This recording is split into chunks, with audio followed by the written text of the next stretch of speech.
سبا د پاکستان اور ساوث افریقا ډومبنه ټي20 میچ ته دا ټي20 میچ په ماخام 9 بجې ماسخوتن 9 بجې د پاکستان په ټایم شروع کیږي په دې ویډیو کې موږ د ساوث افریقا اور د پاکستان هډ ټو هډ پوزیشن باندې خبره کوو چې تر اوسه پورې په ټي20 فارمیټ کې د ساوث افریقا اور د پاکستان څومره میچز شوي دي ساوث افریقا څومره ګټلې دي پاکستان څومره ګټلې دي په هوم ګراوند کې ساوث افریقا څومره میچونه ګټلې دي په بهر ګراوندونو کې ساوث افریقا څومره میچونه ګټلې د پاکستان څه پوزیشن دی یو مکمل سیناریو رستا وړاندې په دې ویډیو کې کېدم په میچ باندې خبره کوم میچ په سبا یعنی په لسم تاریخ باندې کدا ویډیو تاسو په لسم تاریخ ګورئ نو نن ماسخوتن به میچ کېږي 9 بجې به میچ شروع کېږي د ساوث افریقا په ګراوند باندې ماسخوتن 9 بجې ځکه د ساوث افریقا او د پاکستان ټایم کې فرق دی جی الته کې دی چې دا سهار ټایم یو دلته ماسخوتن 9 بجې به دغه ټایم شروع کېږي ځکه دا میچ شروع کېږي ځکه دا میچ چې کوم دی په ساوث افریقا د ساوث افریقا خار ډربن کې دی جی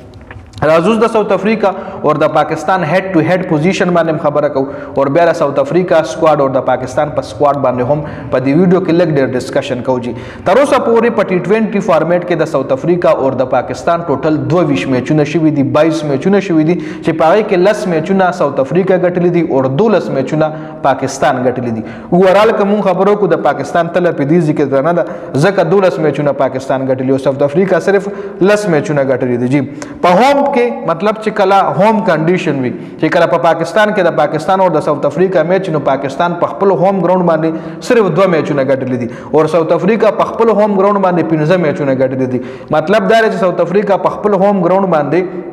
مضبوطه وي ساوث افریقا په خپل هوم ګراوند باندې هراول اسانه خبره نه ده خو بیا اوی مطلب د ساوث افریقا نه بهر چې کم میچونه شوي دي یا د ساوث افریقا مطلب په پاکستان کې میچ شوی دی او د پاکستان په ساوث افریقا کې شوی دی نو په ساوث افریقا کې هم د پاکستان ښه پوزیشن دی شپږ میچونه پاکستان په ساوث افریقا کې ګټلي دي سونه شپږ میچونه پاکستان ټي20 په ساوث افریقا کې ساوث افریقا له شکست ورکړی دی او ساوث افریقا چې کوم د پاکستان له صرف یو ځل په پاکستان کې شکست ورکړی په ټي20 فارمیټ کې جی خدینه علاوه په نیوټرل وینیو باندې میچونه چې شوي دي لکه ساوث افریقا او د پاکستان میچ شوی دی خو په انډیا کې شوی دی یا په بنگلاديش کې شوی دی یا په سریلانکا کې شوی دی یا په دوبۍ کې شوی دی چې نه د ساوث افریقا ګراوند دی او نه د پاکستان ګراوند دی نو د نیوټرل وینیو ویل شي نو په نیوټرل وینیو باندې پاکستان سلور میچونه ګټلي دي او ساوث افریقا هم سلور میچونه ګټلي دي په نیوټرل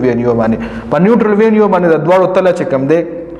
سیم د 50-50 ده خو په هوم کنډیشن باندې ساوث افریقا لږ زیات سترانګ دی په هوم کنډیشن باندې ساوث افریقا 15 میچونه ګټلي دي جی نو دا مکمل تفصیل بلکې موږ په سکواډ باندې نظر واچو نو د محمد رضوان په کپتانۍ کې په ساوث افریقا کې اوی سیریز دی محمد رضوان د پاره یو غټ امتحان دی خو ګورو بچ محمد رضوان څنګه کپتانی کوي څنګه پلینګ 11 تیاری چون کې کلاړیانو واپسی ټیم له شوی ده بابر اعظم هم ټیم ته راغلی شاهین هم راغلی نسیم شام راغلی دی کلاړیان واپس راغلی دي خو څنګه پلینګ 11 تیاریږي پیچ کنډیشن فاست کنډیشن د پیچ کم دی د فاست بالینګ د پاره ښه پیچ دی نو ښکارا خبره ده چې فاست بالران به سلور وي او یو پکې سپینر وي سپینر څوک اخلي به بیا د میچ نه پس په میچ نه پس په بیا په هغې باندې کمپلیټ ډسکشن کوو نو دا اپډیټ شو د میچ حوالې سره د ویډیو کتلو زیاته مننه والسلام